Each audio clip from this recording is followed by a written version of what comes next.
Welcome back, guys, to another technical help question. I'll be going through the question, the answers, and hoping to help find that answer.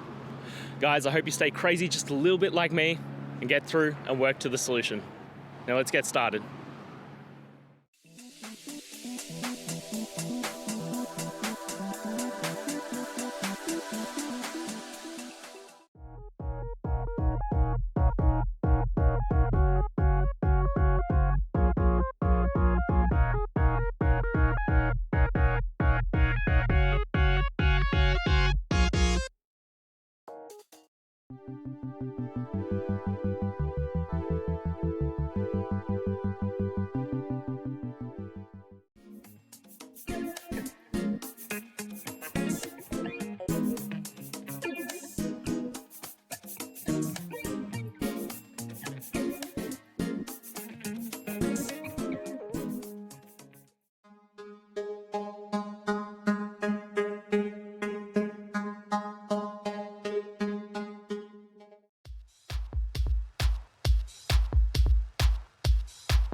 And that's it.